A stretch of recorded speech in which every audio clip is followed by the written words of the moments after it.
On the shores of Italy's stunning Lake Garda, there's this absolute giant of a medieval fortress, pretty much carved right out of rock and history. That's Malcesine Castle. And today, we're going to take you on a journey inside to figure out just how this place went from being a symbol of war to a global treasure everyone loves. You know, the second you lay eyes on this place, you get it. Its purpose is crystal clear.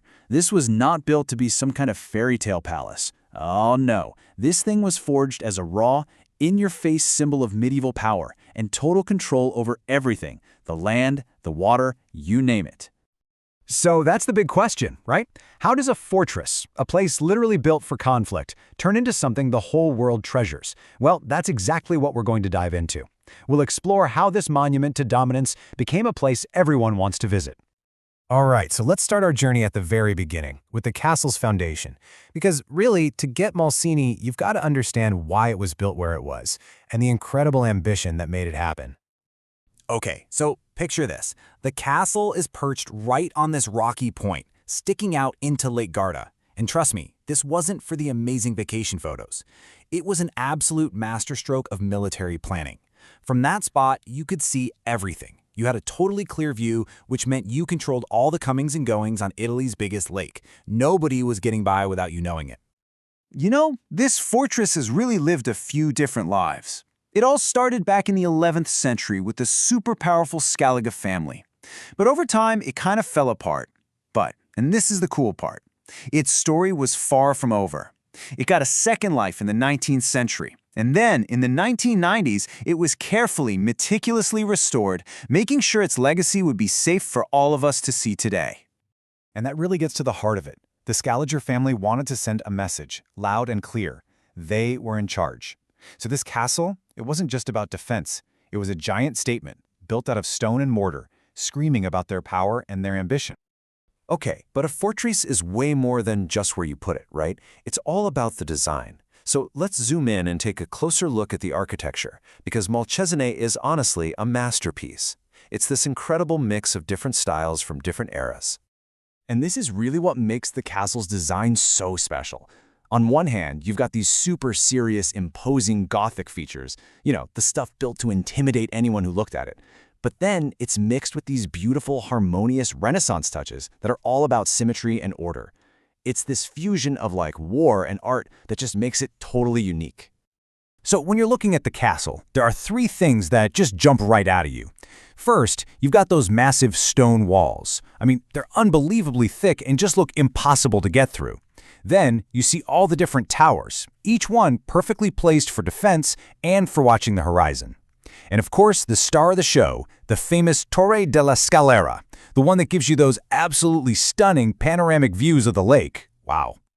And get this, the castle's influence goes way beyond its own walls. Its powerful design and the way it just perfectly fits into the landscape, that's inspired architects for centuries. I mean, even the legendary Renaissance master himself, Andrea Palladio, studied it. When you've got guys like Palladio taking notes, you know you're looking at timeless architectural genius. All right, now let's actually go through those massive walls. Because once you're inside, the story of the castle just keeps unfolding, told through an amazing collection of priceless art and artifacts. So first up, the art. You might not expect it, but the castle's museum has this seriously impressive collection. We're talking works by Italian masters like Titian and Tintoretto. It's such an incredible surprise, right? A world-class art gallery tucked away inside a medieval fortress. And it's not just paintings. The castle is filled with real, tangible pieces of its own history. You've got medieval furniture, shiny suits of armor, even royal carriages. These aren't just things in a museum. They're a direct connection, a real link to the people who actually lived and breathed inside these walls. But what I find absolutely fascinating are the medieval frescoes on some of the walls. I mean, these aren't just pretty decorations. They are literally windows into the past. They show you these vivid scenes of what daily life was actually like for the people in Malcesine centuries ago. It's incredible.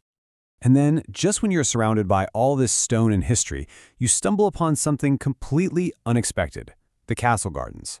They're this beautiful, peaceful oasis. The flowers, the fountains, it's just a moment of pure calm right in the heart of what used to be a military machine. It's a pretty amazing contrast. Okay, so we've looked at where it came from and the treasures it holds. Now, let's kind of zoom out and look at the big picture. How exactly did this medieval fortress become the global cultural icon we know today?